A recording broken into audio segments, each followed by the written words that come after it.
Hi and welcome to part 4 of this tutorial on writing a string quartet. So writing in G minor, we've written the first 4-bar question, 4-bar answer and a 4-bar linking phrase that returns us back into the first bar of the piece.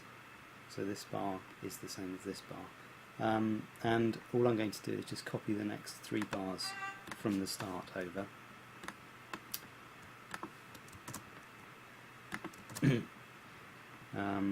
And what we're going to do now, which I mentioned in the previous tutorial, is just to repeat this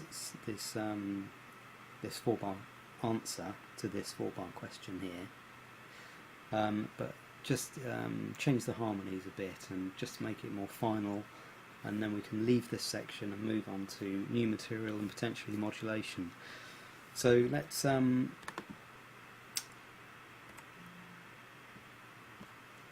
let's do that. So here we had, I was thinking what we could do is we could change the texture now. So if we, instead of having, you know, full-on texture, all the parts playing, we could maybe give this line to the second violin just on its own. Whoops, didn't mean to do that. So we give that to the second violin. We get rid of that. And maybe it could just be a lone phrase, so it's sort of, you know, going out on a limb here. Okay, so let's do that. Now, instead of going up to the diminished 7th, which is what I did here, I want to try and keep this into, I want to try and introduce some cadences, just to give the impression that this is, you know, reaching some kind of final point of this section, this phrasing. So let's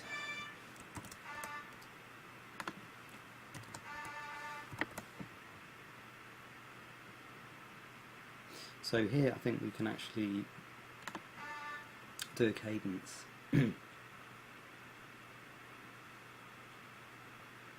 as we've written it with minimal texture here, what we could do now maybe is have it have full texture here, just for contrast.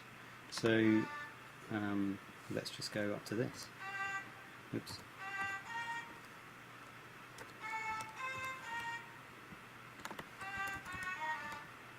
So we've got a sort of direct translation material from here to here now, and we'll have E flat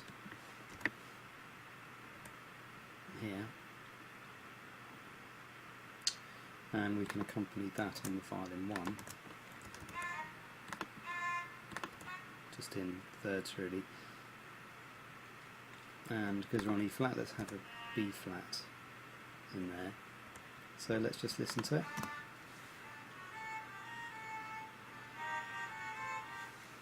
And then you can hear that it needs to go down to 2/7B.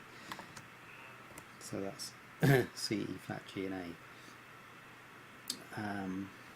And this can then, because the cello is going from E flat to C, we can just have it falling down through the D as well.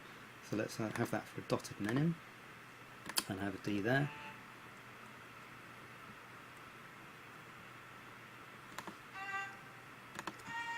Have those as crotchets like we have here. Have these as quavers.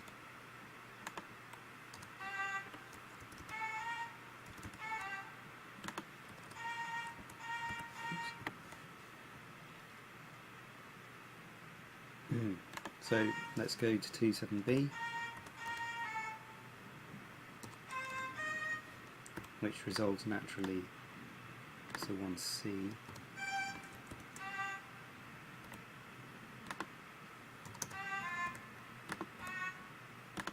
Right. So here we've written the 4-bar answer, 1, 2, 3, 4, which has got more sort of harmonic motion in and more cadences and resolution to it, I think. Let's just put in a few more bars in. Put some more bars in. There we go. So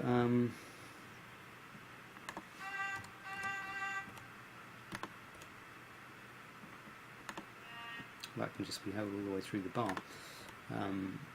B flat. and you can go up to the E flat. So we've got C, E flat, G, and then B flat, resolving to the A. So we've got 2/7B there.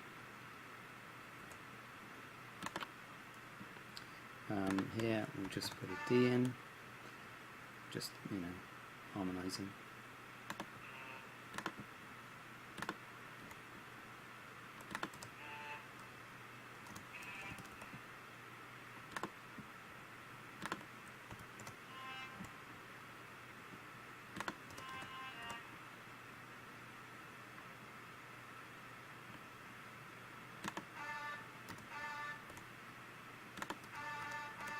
Okay, so I think that's pretty much done.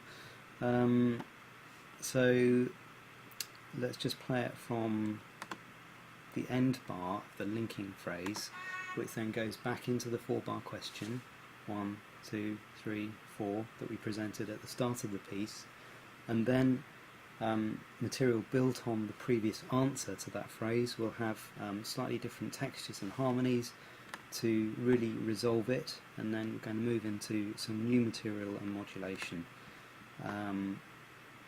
So it's very, very simple harmonies here. We've got, you know, E flat going to 2/7B, to 1C and 5/7, and then just G minor. So very basic harmonies,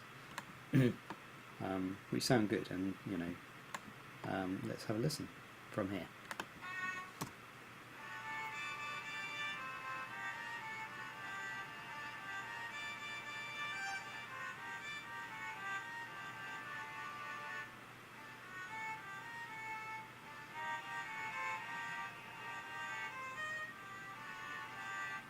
There we go. I hope you spotted the accidental mistake. There we go, that should be a G.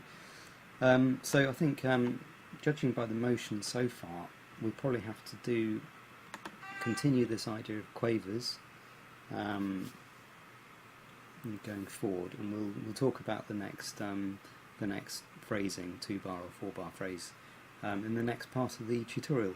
So I hope you join me then. Please leave any comments and questions you have, and I hope to answer them. Thank you.